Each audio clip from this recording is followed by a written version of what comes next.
Hello नमस्कार dear souls. कोई भी खेल आप तभी खेल पाते हैं जब उस खेल के सारे रूल्स नियम कायदे कानून को समझ जाते हैं। ठीक उसी तरह इंग्लिश खेलने के लिए भी इसके सारे रूल्स कायदे कानून इसके ग्रामर को समझना होता है और यह बोरिंग नहीं बल्कि इंटरेस्टिंग और यूजफुल होता है।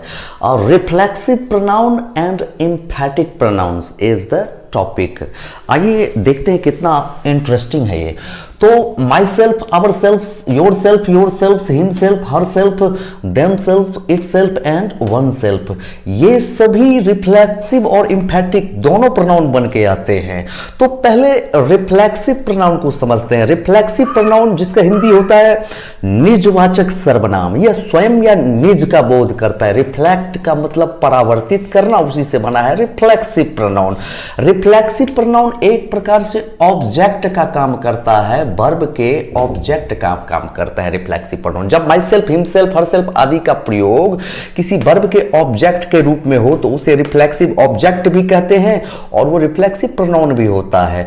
रिफ्लेक्सिव प्रोनाउन के बारे में एक चीज और समझना होता है कि ये क्रिया के प्रभाव को, घटना, एक्शन, वर्ब के प्रभाव को वापस सब्जेक्ट पर ही डालता है। अर्थात जैसे ये आई सब्जेक्ट है, ये वर्ब है और ये ऑब्जेक्ट है, तो क्रिया का प्रभाव ऑब्जेक्ट पर जाता है और ऑब्जेक्ट वापस इसको सब्जेक्ट पर पहुंचाता है, अर्थात रिफ्लेक्ट करता है क्रिया के प्रभाव को वापस सब्जेक्ट पर। तो वाक्य के सब्जेक्ट ही उस क्रिया का फल भोगने वाला भी होता है। इसीलिए आई के लिए माई सेल्फ आया है। जब कर्ता ही, सब्जेक्ट ही ऑब्जेक्ट बन के भी आए तो वहां पर आई लव मी नहीं, आई लव माई सेल्फ हो जाता है। वहीं पर माई सेल्फ, हर सेल्फ आदि का प्रयोग होता है। तो आइए एग्जाम्पल्स के माध्यम से समझते हैं। मैं खुद से प्यार करता हूं, मैं स्वयं से प्यार करता हूं। घटना घट रही है, प्यार करने वाला कर्ता सब्जेक्ट मैं हूं और फल भी मैं ही भोग रहा हूं, घटना का प्रभाव भी मेरे पर ही पड़ रहा है। तो जब सब्जेक्ट पर ही पड़े तो सब्जेक्ट से ही निकला हुआ माई सेल्फ, हिम सेल्फ यहां रखना होता है रिफ्लेक्सिव ऑब्जेक्ट के रूप में। तो मैं खुद से प्यार करता हूं, I love myself. You are cheating yourself, देखिए यहां पर ये आर चीटिंग वर्ब है और यू सब्जेक्ट है। तो you are cheating yourself, आप धोखा दे रहे हैं, लेकिन किसको दे रहे हैं? तो खुद को ही दे रहे हैं। तो इसलिए यू आर चीटिंग, यू नहीं होगा ऑब्जेक्ट के रूप में यहां पर, बल्कि योर सेल्फ होगा। रिफ्लेक्सिव ऑब्जेक्ट लेना होता है जब सब्जेक्ट पर ही क्रिया का प्रभाव डाला जा रहा हो और क्रिया से ही निकला हुआ ऑब्जेक्ट रखना हो। तो आप खुद को धोखा दे रहे हैं, स्वयं को ठग रहे हैं, तो you are cheating your self.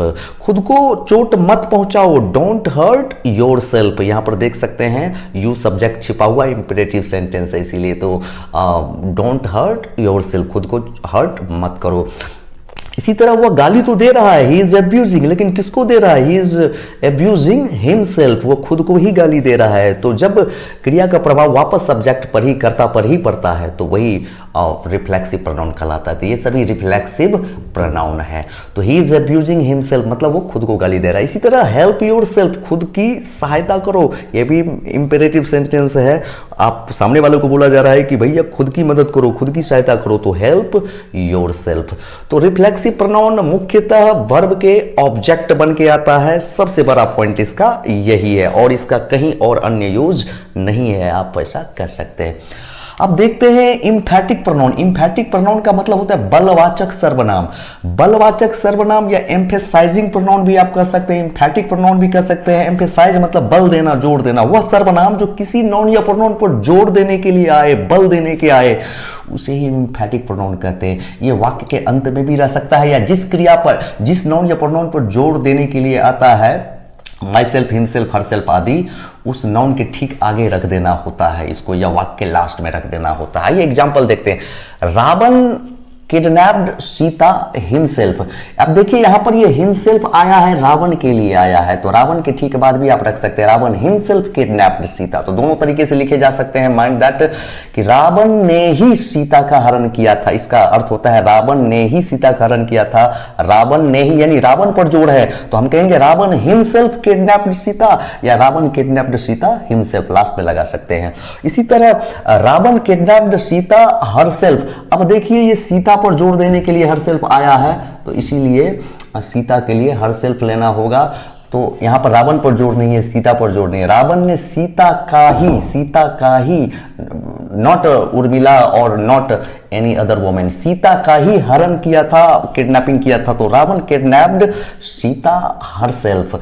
और इसी तरह Ram himself killed Ravan.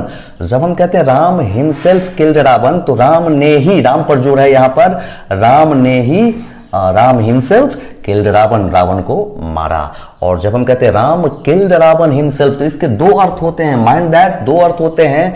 Ram killed Ravan himself, तो एक अर्थ होता है कि राम ने रावण को ही मारा, और दूसरा अर्थ ये भी हो सकता है राम ने ही रावण को मारा।